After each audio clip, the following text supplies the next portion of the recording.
بسم اللہ الرحمن الرحیم الحمد للہ وکفا وسلام علی عبادہ الذین اصطفی اما بعد۔ اورنگزیب عالمگیر رحمت اللہ علیہ کون تھے؟ مغلیہ سلطنت کے شہنشین شاہ جہاں کے فرزندوں میں ایک نمایاں نام عالمگیر کا ہے۔ والد کا نام شاہ جہاں ہے، دادا کا نام جہانگیر اور پردادا کا نام جلال الدین اکبر۔ یہ اپنی خاندانی سلطنت کے چھٹے بادشاہ تھے اور آگے پیچھے آنے والے تمام بادشاہوں میں سب سے اچھے، دین والے اور علم دوست، تقوی اور طہارت میں مثالی، رحم دل و وسیع الظرف۔ اصل نام ابو المظفر محی الدین تھا، لقب اورنگزیب، لیکن نام سے زیادہ لقب سے شہرت پائی۔ آج سے 400 سال قبل 1618 میں پیدا ہوئے اور 1707 میں وفات پائی۔ ولادت گجرات کے داہود میں ہے، انتقال مہاراشٹر میں، تدفین اورنگ آباد کے قریب خلد آباد میں ہوئی۔ قابل رشک حاکم اورنگزیب رحمت اللہ علیہ نے اس ملک پر 49 سال اور کچھ مہینے حکومت کی۔ اس وقت کا ہندوستان آج کا ہندوستان نہ تھا، پاکستان اسی کا حصہ تھا، برما بنگلہ دیش بھی، افغانستان کے کچھ علاقے بھی اس کے ماتحت تھے۔ اورنگزیب نے نظام سلطنت جس چابک دستی سے چلایا وہ اپنی مثال آپ ہے۔ شاندار اور یادگار حکومت چلائی، ان کی بہت سی چیزیں آج بھی زندہ ہیں۔ اورنگزیب کے علمی کارنامے، وہ مدارس کے بڑے شوقین تھے۔ ان کے عہد میں بے شمار تعلیم گاہیں کھلی۔ ان کے بڑے کارناموں میں سے ایک فتاوی عالمگیری بھی ہے۔ فقہ و فتاوی پر مشتمل یہ کتاب انہی کی سرپرستی میں تیار ہوئی۔ اس کی ترتیب کے لیے ملک کے طول و عرض سے 50 سے زیادہ جید علماء نے اپنی خدمات پیش کی ہیں۔ اورنگزیب نے اس کا ہر حصہ باقاعدہ سنا ہے اور ضرورت پڑی ہے تو اس میں ترمیم بھی کی ہے۔ یہ کتاب جہاں ان کی محبت دینی کا منہ بولتا ثبوت ہے، وہیں ان کی علمی شان و شوکت اور فقیہانہ بصیرت کی بھی غمازی ہوتی ہے۔ فقیر منش بادشاہ، وہ بہترین خوشنویس بھی تھے اور یہی خوشنویسی ان کا ذریعہ معاش بھی تھی۔ اپنے ہاتھ سے کلام پاک لکھتے اور اس کے ہدیے سے اپنا وقت گزارتے تھے۔ دارالعلوم دیوبند میں ان کے ہاتھ سے لکھے ہوئے قرآن کا کچھ حصہ آج بھی موجود ہے۔ گزر اوقات کے لیے ایک دوسرا مشغلہ ٹوپی کی بنائی بھی تھی۔ ایک دلچسپ واقعہ، اورنگزیب نے انتہائی فقیرانہ اور سادہ زندگی گزاری۔ حاکم وقت ہو کر بھی کبھی تنخواہ نہیں لی، کھانا پینا بھی انتہائی سادہ ہوتا۔ اس سلسلے کا یہ واقعہ ضرور سننا چاہیے۔ عالمگیر رحمت اللہ علیہ کے ذاتی مطبخ کا باورچی ٹکتا نہیں تھا، چند دن کے بعد اپنا تبادلہ لنگر خانے میں کرا لیتا تھا۔ ایک منچلا باورچی آیا، اس نے سوچا کیا بات ہے، کوئی باورچی بادشاہ کے یہاں ٹکتا نہیں، میں دیکھوں گا۔ اس نے درخواست دی، حضور میں آپ کا کھانا پکانا چاہتا ہوں۔ عالمگیر نے کہا کہ یہاں تو کوئی باورچی ٹکتا نہیں، تو بھی چند دن میں بھاگ جائے گا۔ اس نے وعدہ کیا کہ جی میں بالکل نہیں جاؤں گا۔ چنانچہ بادشاہ نے اس کو رکھ لیا۔ اس نے دیکھا کہ نپا تلا کھانا پکتا ہے، آدھا مکان میں جاتا ہے، آدھا بادشاہ کے سامنے، دیگچی میں کچھ نہیں بچتا۔ جب روز کا یہ معمول دیکھا تو تنگ آ گیا، لیکن وہ یہ تو نہیں کہہ سکتا تھا کہ میرا تبادلہ لنگر خانے میں کیا جائے۔ اس نے سوچا کہ بادشاہ کو اتنا پریشان کیا جائے کہ وہ ناراض ہو کے بھگا دے۔ بادشاہ کے یہاں شام کو ایک سے ایک کھچڑی پکتی تھی، آدھی مکان میں جاتی تھی، آدھی بادشاہ کے سامنے۔ ایک دن اس نے کھچڑی میں نمک نہیں ڈالا۔ بادشاہ نے جب لقمہ لیا تو باورچی کی جانب دیکھا لیکن کچھ نہیں کہا، نمک بھی نہیں مانگا، پھیکی کھچڑی کھا لی۔ باورچی نے سوچا کہ بادشاہ کو پھیکی کھچڑی اچھی لگتی ہے اور جو پھیکا کھا سکتا ہے وہ تیز نمک والا نہیں کھا سکتا۔ چنانچہ اگلے دن ڈبل نمک ڈال دیا۔ بادشاہ نے ایک لقمہ کھا کر باورچی کی جانب دیکھا، کچھ نہیں کہا، کھچڑی کھا لی۔ جب باورچی برتن اٹھانے آیا تو اس سے کہا کل 1.5 کلو کھچڑی پکانا اور جتنی گھر میں جاتی ہے اتنی گھر میں بھیجنا، باقی میرے پاس لانا۔ بادشاہ نے حسب معمول آدھی کھچڑی کھائی، آدھی بچ گئی۔ جب باورچی برتن اٹھانے آیا تو اس سے کہا یہ ہمارا بچا ہوا تبرک ہے، اس کے 9 حصے کر دو، ہمارے 9 وزیروں کو ہدیہ پہنچاؤ۔ باورچی نے اس تبرک کے 9 حصے کیا، خوب سجائے۔ وزیروں کو جب معلوم ہوا کہ آج بادشاہ کا بچا ہوا کھانا ہدیے میں آ رہا ہے تو ہر وزیر نے آگے بڑھ کر اس کا استقبال کیا۔ باورچی کو 1 لاکھ روپیہ ہدیہ دیا۔ جب باورچی فارغ ہوا تو بادشاہ نے پوچھا اجی ہمارے وزیروں نے تجھے کچھ دیا بھی کہ نہیں؟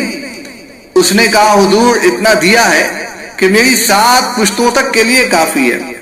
عالمگیر نے فرمایا کہ پھر نمک ٹھیک ٹھیک ڈالا کرو۔ تحفۃ العلمائی میں یہ قصہ موجود ہے، جلد نمبر 5 صفحہ نمبر 192-193۔ ملا جیون اور اورنگزیب کا حیرت انگیز واقعہ۔ مشہور مفسر و محدث ملا احمد جیون اورنگزیب کے استاذ تھے۔ اورنگزیب اپنے استاذ کا بہت احترام کرتے تھے اور استاد بھی اپنے شاگرد پہ نازاں تھے۔ جب اورنگزیب ہندوستان کے بادشاہ بنے تو انہوں نے اپنے غلام کے توسط سے استاد کو پیغام بھیجا کہ وہ کسی دن دہلی تشریف لائیں اور خدمت کا موقع دیں۔ اتفاق سے وہ رمضان کا مہینہ تھا اور مدرسہ کے طالب علموں کی بھی چھٹیاں تھیں، چنانچہ انہوں نے دہلی کا رخ کیا۔ استاد اور شاگرد کی ملاقات عصر کی نماز کے بعد دہلی کی جامع مسجد میں ہوئی۔ استاذ کو اپنے ساتھ لے کر اورنگزیب شاہی قلعے کی جانب چل پڑے۔ رمضان کا تمام مہینہ اورنگزیب اور استاد نے اکٹھے نکالا۔ عید کی نماز اکٹھے ادا کی۔ ملا جیون نے واپسی کا ارادہ ظاہر کیا تو بادشاہ نے جیب سے ایک چونی نکالی اور اپنے استاد کو ہدیتاً پیش کی۔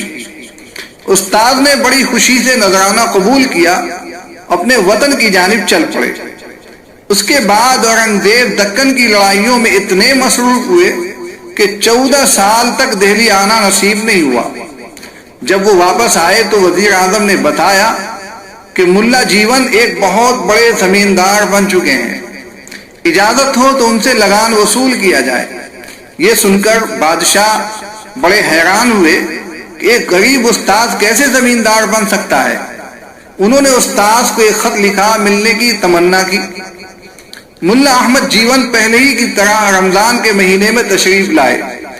اورنگزیب نے بڑی عزت کے ساتھ انہیں اپنے پاس ٹھہرایا۔ ملا احمد کا لباس، بات چیت اور طور طریق پہلے ہی کی طرح سادہ تھا، اس لیے بادشاہ کو ان سے بڑا زمیندار بننے کے سلسلے میں پوچھنے کا حوصلہ نہ ملا۔ ایک دن ملا صاحب خود کہنے لگے کہ آپ نے جو چونی دی تھی وہ بڑی برکت والی تھی، میں نے اس سے بنولا خرید کر کپاس کی کاشت کی، خدا نے اس میں اتنی برکت دی کہ چند سالوں میں سینکڑوں سے لاکھوں ہو گئے۔ اورنگزیب یہ سن کر خوش ہوئے اور مسکرانے لگے، کہا اجازت ہو تو چونی کی کہانی سناؤ۔ ملا صاحب نے کہا کہ جی بالکل سنائیں۔ اورنگزیب نے اپنے خادم کو حکم دیا کہ چاندنی چوک کے سیٹھ اتم چند کو فلاں تاریخ کے کھاتے کے ساتھ بلاؤ۔ سیٹھ اتم چند ایک معمولی بنیا تھا، اسے اورنگزیب کے سامنے پیش کیا گیا تو وہ خوف کے مارے کانپنے لگا۔ اورنگزیب نے نرمی سے کہا کہ آگے آ جاؤ اور بلا کسی گھبراہٹ کے کھاتا کھول کے خرچ کی تفصیل سناؤ۔ سیٹھ اتم چند نے اپنا کھاتا کھولا، تاریخ اور خرچ کی تفصیل سنانے لگا۔ ملا احمد جیون اور اورنگزیب خاموشی سے سنتے رہے۔ ایک جگہ آ کے سیٹھ رک گیا۔ یہاں خرچ کے سلسلے میں ایک چونی درج تھی، لیکن اس کے سامنے لینے والے کا نام نہیں تھا۔